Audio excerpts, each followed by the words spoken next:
ನಾವು ಪ್ರಥಮ PUC ಅಕೌಂಟೆನ್ಸಿಯ 6 ಅಂಕದ ಪ್ರಶ್ನೆಗಳನ್ನು ನಾವು ಡಿಸ್ಕಷನ್ ಮಾಡ್ತಾ ಹೋಗ್ತಾ ಇದ್ದೀವಿ. ಈ ಸಿರೀಸ್ ನಮ್ದು ಕಂಟಿನ್ಯೂ ಹೋಗ್ತಾ ಇತ್ತು. ಇಲ್ಲಿ ಬಹಳ ಸಣ್ಣ ಪ್ರಶ್ನೆ, ಹೌದಾ, ಬಹಳ ಒಂದು ಸಣ್ಣ ಪ್ರಶ್ನೆ ಬರ್ತದ. ಅದರ ಛೋಟ ಪಾಕೆಟ್ ಬಡಾ ದಿಮಾಕ್ ಅಂತಾರಲ್ಲ, ಆ ಟೈಪ್ 6 ಅಂಕಕ್ಕೆ ಕೇಳ್ತಾರೆ ಇದನ್ನ. ಸೊ ಹಂಗಾಗಿ ಇದನ್ನ ನಾವು ಡಿಸ್ಕಷನ್ ಮಾಡೋಣ ಅಂತೇಳಿ ಹೇಳ್ತಾ, ಈ ಪ್ರಶ್ನೆಯನ್ನ ಕಾಸ್ಟ್ ಆಫ್ ಗುಡ್ಸ್ ಸೋಲ್ಡ್ ಮೇಲೆ ಫಿಕ್ಸ್ ಕೇಳ್ತಾರೆ, ಹೌದಾ. ಬಹಳ ಸಲ ಕೇಳಿದಾರೆ, ಈ ಸಲನು ಕೇಳಬಹುದು. ಒಂದು ಫಾರ್ಮುಲಾ ನೆನಪಿಡ್ಬೇಕ್ರಿ ಅಷ್ಟೇ, ಏನೇನಿಲ್ಲ. ಏನು ಅಂತೇಳಿ ಅಂದಾಗ compute cost of goods sold ಅಂತೇಳಿ ಕೊಡ್ತಾರೆ, 3-4 ಎಕ್ಸ್ಪೆನ್ಸ್ಗಳನ್ನ ಕೊಡ್ತಾರೆ. ಹಂಗಾಗಿ ಫಾರ್ಮುಲಾ ಏನದಂದ್ರೆ 2 ಮಾರ್ಕ್ಸಿಗೆ ಕಾಸ್ಟ್ ಆಫ್ ಗುಡ್ಸ್ ಸೋಲ್ಡ್ ಅಂದ್ರೆ ಏನು ಕೇಳಬಹುದು, ಅಥವಾ ಫಾರ್ಮುಲಾ ಆದ್ರೂ ಕೇಳಬಹುದು, ಇಲ್ಲಾಂದ್ರೆ 6 ಅಂಕಕ್ಕೆ ಒಂದು ಪ್ರಶ್ನೆನೇ ಕೇಳಬಹುದು. 3 ಚಾನ್ಸಸ್ ಅದ ನೋಡ್ರಿ ಇಲ್ಲಿ. ಹಾಗಾಗಿ cost of goods sold formula ಏನಂತೇಳಿ ಅಂದಾಗ ಓಪನಿಂಗ್ ಸ್ಟಾಕ್ ಫಸ್ಟ್ ಏನು ಅಂತೇಳಿ ಅಂದಾಗ cost of goods sold is equal to COGS is equal to ಬರ್ಕೋಬಹುದು opening stock plus purchase plus direct expenses plus ಇದು ಮೈನಸ್ ಲಾಸ್ಟಿಗೆ ಏನಂತ ಅಂದ ಕ್ಲೋಸಿಂಗ್ ಸ್ಟಾಕ್. ಇಷ್ಟು ನಮ್ದು ಏನಂತದ ರೂಲ್ ಇರ್ತದೆ. ಸೊ ಲಾಸ್ಟಿಗೆ ನಾನು ಇನ್ನೊಂದ್ಸಲ ಫಾರ್ಮುಲಾ ಬರೆಸ್ತೀನಿ. ಇಲ್ಲಿ ಓಪನಿಂಗ್ ಸ್ಟಾಕ್ ಹಾರಿದ. ಓಕೆ, ಪ್ರಶ್ನೆ ಈ ರೀತಿ ಇರುತ್ತೆ ನೋಡ್ರಿ. Compute cost of goods sold, ಹೌದಾ, for the year 2017 help the following information and prepare trading account ಅಂತೇಳಿ ಅದ. ಸೊ ನಾವು ಬರೀ ಕಾಸ್ಟ್ ಆಫ್ ಗುಡ್ಸ್ ಸೋಲ್ಡ್ ಅನ್ನ ಕಂಡುಹಿಡಿನ ಅಂತ, ಹೌದಾ. ಕಾಸ್ಟ್ ಆಫ್ ಗುಡ್ಸ್ ಸೋಲ್ಡ್ ಅನ್ನ ಕಂಡುಹಿಡಿತಾರೆ. Cost of goods sold formula we know that cost of goods sold is equal to, ಇನ್ನೊಂದ್ಸಲ ಬರೀತೀನಿ ನಾನು, ಹೌದಾ, ನಿಮ್ಗೆ ಸ್ಕ್ರೀನ್ ಶಾಟ್ ತೊಗೊಂಡ್ರೆ ಎಲ್ಲ ಸಿಗಬೇಕು. Is equal to, so bracket ನ ಬರಬೇಡ್ರಿ, ಓಪನಿಂಗ್ ಸ್ಟಾಕ್ ಸಮ್ ಟೈಮ್ ಏನ್ ಮಾಡ್ತಾನ, ಓಪನಿಂಗ್ ಸ್ಟಾಕ್ ಅನ್ನ ಏನ್ ಮಾಡ್ತಾನ 1 ಅಥವಾ 1/4 ಅಂದ್ರೆ ವರ್ಷದ ಸ್ಟಾರ್ಟಿಂಗ್ ಕೊಟ್ಟನಂದ್ರೆ ಓಪನಿಂಗ್ ಸ್ಟಾಕ್, ಹೌದಾ. ವರ್ಷದ ಎಂಡ್ ಡೇಟ್ ಕೊಟ್ಟನಂದ್ರೆ ಕ್ಲೋಸಿಂಗ್ ಸ್ಟಾಕ್. ಡೇಟು ಕೊಡಬಹುದು, ಓಪನಿಂಗ್ ಸ್ಟಾಕ್ ಅಂತ ಮೆನ್ಷನ್ ಮಾಡಬಹುದು. ವರ್ಷದ ಪ್ರಾರಂಭದ ಡೇಟ್ ಅಂದ್ರೆ ಅಕೌಂಟಿಂಗ್ ಇಯರ್ 1/4 ಪ್ರಾರಂಭ ಆಗ್ತದೆ, 1 ಏಪ್ರಿಲ್ ಅದು ಕೊಟ್ಟನಂದ್ರೆ ಓಪನಿಂಗ್ ಸ್ಟಾಕ್. 31 ಮಾರ್ಚ್ ಕೊಟ್ಟನಂದ್ರೆ ಕ್ಲೋಸಿಂಗ್ ಸ್ಟಾಕ್. ಹಂಗಾಗಿ ಓಪನಿಂಗ್ ಸ್ಟಾಕ್ ಪ್ಲಸ್ ಏನದ್ರಿ ಪರ್ಚೇಸ್ ಅದ ಪ್ಲಸ್ ಡೈರೆಕ್ಟ್ ಎಕ್ಸ್ಪೆನ್ಸಸ್ ಅಂತ ಅಂದಾಗ ನಾವು ಏನ್ ನಮ್ದು ಡೈರೆಕ್ಟ್ ಆಗಿ ಬ್ಯಾಂಕಿನಿಂದ ಪೇಮೆಂಟ್ ಮಾಡೋದಿಲ್ಲ, ನಾವು ಡೈರೆಕ್ಟ್ ಆಗಿ ನಾವೇನ್ ಮಾಡ್ತೀವಿ ಅಂದ್ರೆ ಚಕ ಎಣಿಸ್ ಕೊಟ್ಬಿಡ್ತೀವಿ, ಅದನ್ನ ಡೈರೆಕ್ಟ್ ಎಕ್ಸ್ಪೆನ್ಸ್ ಅಂತ ಕನ್ಸಿಡರ್ ಮಾಡ್ತೀವಿ. ಇವು 3 ಕೂಡಿಸ್ಕೋಬೇಕು ಫಸ್ಟ್, ಮೈನಸ್ ಒಂದೇ ಒಂದು ಐಟಮ್ ಮಾಡ್ಬೇಕು, ಏನು ಅಂತೇಳಿ ಅಂದಾಗ ಕ್ಲೋಸಿಂಗ್ ಸ್ಟಾಕ್. ಸೊ ಈ ಫಾರ್ಮುಲಾವನ್ನ ಬರ್ಕೊಂಡ್ರೆ ಭಾಳ ಚಲೋ. ನೀವು ಸ್ಕ್ರೀನ್ ಶಾಟ್ ಅನ್ನು ಕೂಡ ನೀವು ತಗೋಬಹುದು. ಮುಂದೆ ಹೋಗೋಣ ಅಂತ ಡೈರೆಕ್ಟ್ ನಮ್ಮ ಫಾರ್ಮುಲಾ ಪ್ರಕಾರ compute cost of goods sold ಅಂತ ಹೆಡ್ಡಿಂಗ್ ಇಟ್ಕೊಳ್ಳೋಣ, ಪರ್ಟಿಕ್ಯುಲರ್ ಮತ್ತು ಅಮೌಂಟ್. ಸೊ ನಿಮಗೆ ಇದು ಕಾಣಲಾಗ್ತದೆ ಅಂತ ಅನ್ಕೋತೀನಿ. ಫಸ್ಟಿಗೆ ಫಾರ್ಮುಲಾ ಪ್ರಕಾರ ಏನದ, ಓಪನಿಂಗ್ ಸ್ಟಾಕ್ ಸೌಕರ ಹೆಡ್ಡಿಂಗ್ ಹಾಕೊಂಡು ಓಪನಿಂಗ್ ಸ್ಟಾಕ್ ಹುಡುಕ್ಯಾಡ್ರಿ. ಸೊ ಸೇಲ್ಸ್ ಅಲ್ಲ, ಸೊ ನಮಗೆ ಏನ್ ಬೇಕು, ಓಪನಿಂಗ್ ಸ್ಟಾಕ್. ಇಲ್ಲಿ 2 ಸ್ಟಾಕ್ ಅದಾವ. ಇದರ ಓಪನಿಂಗ್ ಯಾವುದು ಅಂತೇಳಿ ಅಂದಾಗ ಏಪ್ರಿಲ್ ಇದ್ದಿದ್ದು ಓಪನಿಂಗ್, ಮಾರ್ಚ್ ಎಂಡಿಗೆ ಇದ್ದಿದ್ದು ಕ್ಲೋಸಿಂಗ್. ಹಾಗಾಗಿ ಓಪನಿಂಗ್ ಸ್ಟಾಕ್ ಎಟ್ಟಣ 3 ಲಕ್ಷ ಸೌಕರ. Direct right 3 lakh. Clear? Next ಇದಕ್ಕೆ ಏನು ಕೂಡಿಸ್ಬೇಕಂತೇಳಿ ಹೇಳಿದಾರ, ಪರ್ಚೇಸ್ ಕೂಡ್ಸ್ ಅಂತೇಳಿ ಹೇಳಿದಾರ. ಹಾಗಾಗಿ ಪ್ರಶ್ನೆಯಲ್ಲಿ ಪರ್ಚೇಸ್ ಎಲ್ಲ ನೋಡ್ರಿ, ಓಪನಿಂಗ್ ಸ್ಟಾಕ್ ಮುಗಿತು, ಅದನ್ನ ಬರ್ದೀವಿ. ನೆಕ್ಸ್ಟ್ ಪರ್ಚೇಸ್ ನೋಡ್ರಿ, ಪರ್ಚೇಸ್ ಅನ್ನ ಬರಿತೀವಿ. ಪರ್ಚೇಸ್ ಆಡ್, ಹೌದಾ. ಸೊ ಆಡ್ ಅಂತೇಳಿ ಹಾಕ್ರಿ, ಆಡ್ ಅಂತ ಹಾಕಿ ಇಲ್ಲೊಂದು ಟಿಕ್ ಕೊಟ್ಟು ಪರ್ಚೇಸ್ ಅನ್ರಿ. ಪರ್ಚೇಸ್ ಎಷ್ಟದ, ಪರ್ಚೇಸ್ 15 ಲಕ್ಷ ಅದ. ಡೈರೆಕ್ಟ್ 15 ಲಕ್ಷ ಬರ್ಬಿಡು. ನೆಕ್ಸ್ಟ್ ಭಾಳ ಇಂಪಾರ್ಟೆಂಟ್ ನೋಡ್ರಿ. ಮತ್ ಪ್ಲಸ್ ಏನ್ ಹೇಳಿನಿ, ಓಪನಿಂಗ್ ಸ್ಟಾಕ್ ಆಯ್ತು, ಪರ್ಚೇಸ್ ಇತ್ತು, ಡೈರೆಕ್ಟ್ ಎಕ್ಸ್ಪೆನ್ಸಸ್ ಅಂತ ಹೇಳಿದಾಗ ಮತ್ತಿಲ್ಲಿ ಆಡ್ ಅನ್ಬೇಕು, ಯಾವ್ದಾ, ಮತ್ತಿಲ್ಲಿ ಆಡ್ ಅನ್ಬೇಕು. ಇಲ್ಲಿ ಅಂದಿಲ್ಲ, ನಾನು ಅಂತೀನಿ ಆಡ್ ಅನ್ಬೇಕು. ಆಡ್ ಅಂದು ಡೈರೆಕ್ಟ್ ಎಕ್ಸ್ಪೆನ್ಸಸ್ ಅಂತೇಳಿ ಒಂದು ಹೆಡ್ ಹಾಕೊಡ್ರಿ. ಡೈರೆಕ್ಟ್ ಎಕ್ಸ್ಪೆನ್ಸಸ್ ಅಂತೇಳಿ ಹಾಕೊಂಡು ಯಾವ ಡೈರೆಕ್ಟ್ ಎಕ್ಸ್ಪೆನ್ಸಸ್ ನೋಡ್ರಿ. ಸೇಲ್ಸ್ ಅಂತೂ ಬರೋದಿಲ್ಲ, ಸುಮ್ಮನೆ ಕೊಟ್ಟಿರ್ತಾರೆ ಇಲ್ಲಿ ಸೇಲ್ಸ್. ಟ್ರೇಡಿಂಗ್ ಅಕೌಂಟ್ ನಲ್ಲಿ ಬರ್ತದೆ, ಬಟ್ ಕಾಸ್ಟ್ ಆಫ್ ಗುಡ್ಸ್ ಅಲ್ಲಿ ಬರೋದಿಲ್ಲ. ಹಾಗಾಗಿ ಡೈರೆಕ್ಟ್ ಎಕ್ಸ್ಪೆನ್ಸ್ ಯಾವ್ದು ಅಂತ ಹೇಳಿದಾಗ ವೇಜಸ್ ಅದ, ಕೂಲಿಯನ್ನ ನಾವು ಡೈರೆಕ್ಟ್ ಆಗಿ ಕೊಡ್ತೀವಿ. ಹಾಗಾಗಿ direct expenses wages 1 lakh. Next freight inward trading account ನಲ್ಲಿ ಬರುವಂತಹ ಫ್ರೈಟ್ ಕೂಡ ನಮಗೆ ಏನಾಗ್ತದೆ, ಡೈರೆಕ್ಟ್ ಎಕ್ಸ್ಪೆನ್ಸ್ ಆಗ್ತದೆ. ಅವೆರಡನ್ನ ನಾವು ಇಲ್ಲಿ ಬರೀತೀವಿ. ಪ್ಲಸ್ ಡೈರೆಕ್ಟ್ ಎಕ್ಸ್ಪೆನ್ಸ್ ಆಯ್ತು. ಏನೇನಾಯ್ತು ಈಗ, opening stock plus purchase plus direct expenses ಆಯ್ತು. ಒಟ್ಟು ಕೂಡಿಸಿದಾಗ ಸೊ ಇಲ್ಲಿ 15 + 3 18, 18 + 2 20 ಲಕ್ಷ ರೂಪಾಯಿ ಆಯ್ತು ರೀ. 20 ಲಕ್ಷ. ಲಾಸ್ಟಿಗೆ ಲೆಸ್ ಏನ್ ಮಾಡ್ಬೇಕು, ಒಂದೇ ಒಂದು ಐಟಮ್ ಸಿಂಗಲ್ ಶೇರ್ ಯಾವುದು, ಕ್ಲೋಸಿಂಗ್ ಸ್ಟಾಕ್. ಇಲ್ಲದ ನೋಡ್ರಿ, ಏನತ್ತದ, ವರ್ಷದ ಕೊನೆಯ ಡೇಟ್ ಇತ್ತಪ್ಪ ಅಂದ್ರ that is consider as a closing stock. You know that. ಹಾಗಾಗಿ what is the closing stock, less. ಲಾಸ್ಟಿಗೆ ಬಂದ್ಬಿಟ್ರೆ ಲೆಸ್ ಕ್ಲೋಸಿಂಗ್ ಸ್ಟಾಕ್ ₹4 lakh. ಹಾಗಾಗಿ 20 ಒಳಗೆ 4 ಹೋದ್ರೆ 16 ಉಳಿತದ. That is cost of goods sold. ಇಲ್ಲಿಕಂದ್ರೆ ನಾವು ಡೈರೆಕ್ಟ್ ಆಗಿ ಮಾಡ್ಬೋದು ಇಲ್ಲಿ ಫಾರ್ಮುಲಾ ಪ್ರಕಾರ. ಅಲ್ಲಿ ಮ್ಯಾಪ್ ಬರ್ದೆ ನೋಡ್ರಿ. ಓಪನಿಂಗ್ ಸ್ಟಾಕ್ ಎಷ್ಟದ, 3 ಲಕ್ಷ. ಪ್ಲಸ್ ಪರ್ಚೇಸ್ ಎಷ್ಟದ 15 lakh.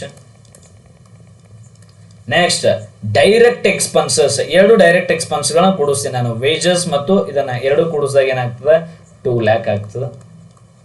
So 2 lakh. Next minus ಏನು ಮಾಡಬೇಕು, ಕ್ಲೋಸಿಂಗ್ ಸ್ಟಾಕ್. ಕ್ಲೋಸಿಂಗ್ ಸ್ಟಾಕ್ ಎಷ್ಟದ 4 ಲಕ್ಷ ರೂಪಾಯಿ ಅದ ನೋಡ್ರಿ, 4 ಲಕ್ಷ ರೂಪಾಯಿ ಕಾಣ್ತದೆ. ಈಗ 3 ಕೂಡಿಸ್ಕೋರಿ. ಸೊ 3 + 15 18, ಎರಡು ರೀತಿ ಮಾಡ್ರಿ ನೀವು ಎಕ್ಸಾಮ್ದಾಗ. 18 18 + 2 20 ಲಕ್ಷ ರೂಪಾಯಿ. ಹೌದಾ, 20 ಲಕ್ಷ ರೂಪಾಯಿ ಮೈನಸ್ ಎಷ್ಟು ಲಕ್ಷ ಅಪಿ 4 ಲಕ್ಷ, ಉಳಿತೆಷ್ಟು 16 ಲಕ್ಷ. ನೀವು ಎರಡು ಮೆಥಡ್ ಮಾಡಿಬಿಟ್ರೆ ಸುಮ್ಮನೆ ಯಾಕೆ ಕಿರಿಕಿರಿ. ಹೌದಾ, ಸಣ್ಣ ಲೆಕ್ಕ ಆಗ್ತದೆ, ಮಾರ್ಕ್ಸ್ ಕೊಡ್ಲಿಕ್ಕೆ ಅವರು ಹೆಸಿಟೇಟ್ ಮಾಡೋದು ಬೇಡ. ಫಸ್ಟ್ ಫಾರ್ಮುಲಾ ಬರೀಬೇಕು, ಆಮೇಲೆ ಈ ರೀತಿ ಮಾಡ್ರಿ, ಆಮೇಲೆ ಈ ರೀತಿ ಮಾಡ್ರಿ, ನಿಮಗೆ ಕಂಪ್ಲೀಟ್ 6 ಅಂಕಗಳು ಬರ್ತಾವ ಅಂತೇಳಿ ಹೇಳ್ತೇವೆ.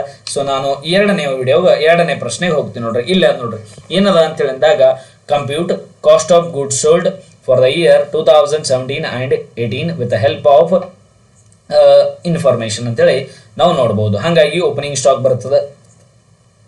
ಫಾರ್ಮುಲಾ ನಿಮಗೆ ಗೊತ್ತದ ಏನು, ಓಪನಿಂಗ್ ಸ್ಟಾಕ್ ನೋಡ್ರಿ, ನಿಂದ್ರೆ ಶಾರ್ಟ್ಕಟ್ ಆಗಿ ಬರಿತೀನಿ, COGS is equal to opening stock. ಹೌದಾ, ಇಲ್ಲಿ ಮಾಡ್ಕೊಂಡ್ಬಿಡೋಣ.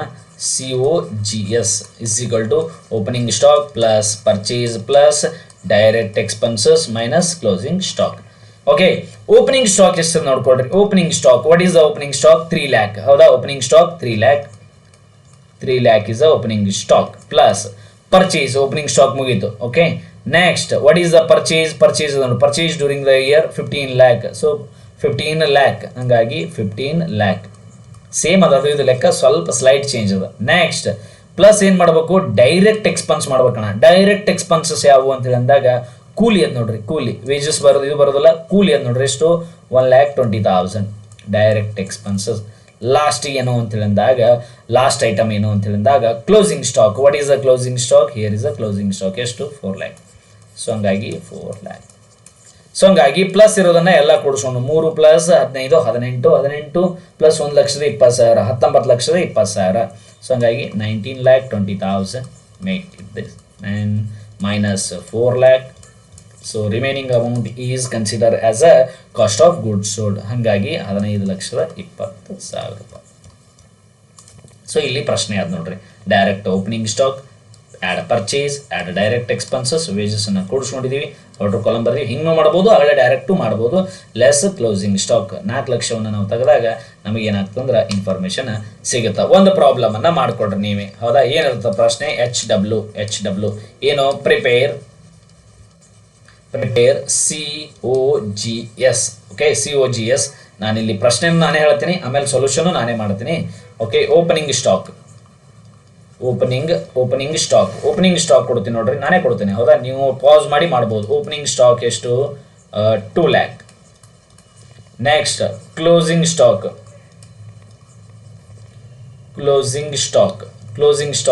3 lac. Next purchase 7 lac. Next 7 lac ಆಯ್ತಾ. ನೆಕ್ಸ್ಟ್ ಡೈರೆಕ್ಟ್ ಎಕ್ಸ್ಪೆನ್ಸಸ್ ನಾ ಹಂಗೆ ಕೊಟ್ಬಿಡ್ತೀನಿ. ಡೈರೆಕ್ಟ್ ಎಕ್ಸ್ಪೆನ್ಸಸ್ 2 ಲ್ಯಾಕ್ ಮುಗಿದೈತೆ ಇಷ್ಟೇ. ಹೌದಾ, ನೆಕ್ಸ್ಟ್ ಈ ರೀತಿ ನಮ್ಮದು ಪ್ರಶ್ನೆ ಅದ. ಏನು ಕಂಡುಹಿಡಿಬೇಕು, 3 ಸ್ಟೆಪ್ನಾಗ ಕಂಡುಹಿಡಿಬೇಕು. ಮೊದಲು ಹೆಡ್ಡಿಂಗ್ ಬರೀಬೇಕು, calculation of COGS, cost of goods sold. Right a formula first. COGS is equal to opening stock plus purchase plus direct expenses minus closing stock. ಈ ರೀತಿ ಫಾರ್ಮುಲಾ ಬರ್ಕೊಡ್ರಿ. ಓಪನಿಂಗ್ ಸ್ಟಾಕ್ ಎಟ್ಟದ 2 lakh, right 2 lakh. Next purchase ಎಷ್ಟದ ರೀ 7 lakh plus direct expenses ಎಷ್ಟದ 2 lakh minus single share ಯಾವುದು minus ಮಾಡಬೇಕಾಗಿದ್ದು closing stock ಎಷ್ಟದ 3 ಲ್ಯಾಕ್.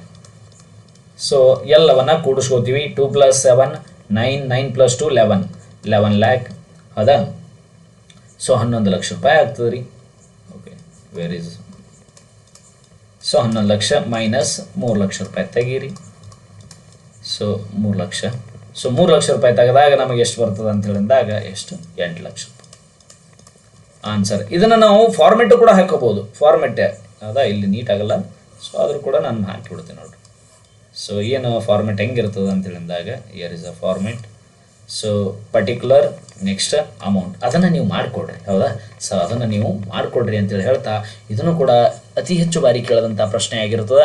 ನೀವು 3 ಪ್ರಶ್ನೆ ಪತ್ರಿಕೆಗಳನ್ನು ತೊಗೊಳ್ರಿ. ಇಲ್ಲಿಗೆ 6 ಅಂಕದ ಪ್ರಶ್ನೆಗಳು ಮುಗಿತಾವೆ. ಮಾಡಿದ್ರೆ ಇನ್ನೂ ಟ್ರೇಡಿಂಗ್ ಅಕೌಂಟ್ ಒಂದು ಹೇಳಿದ್ರೆ ಹೇಳ್ತೀನಿ ನಾನು.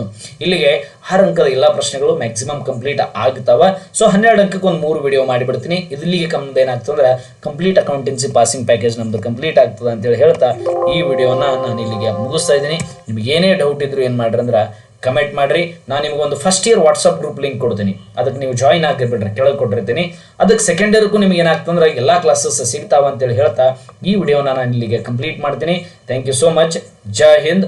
ಹೋಗೋಕ್ಕಿಂತ ಒಂದು ಮುಂಚೆ ಏನಪ್ಪ ಅಂದ್ರೆ ನಿಮ್ಮ ಎಲ್ಲ ಸ್ನೇಹಿತರೊಂದಿಗೆ ಹಂಚ್ಕೊಳ್ಳೋದು ಮಾತ್ರ ಮರಿಬೇಡ್ರಿ. ಯಾಕಪ್ಪ ಅಂದ್ರೆ ಸೊ ಅವರಿಗೆ ಕೂಡ ಬೆನಿಫಿಟ್ಸ್ ಆಗಲಿ ಅನ್ನುವಂಥ ಉದ್ದೇಶ ಅಷ್ಟೇ. Okay, thank you so much. ಜೈ ಹಿಂದ್.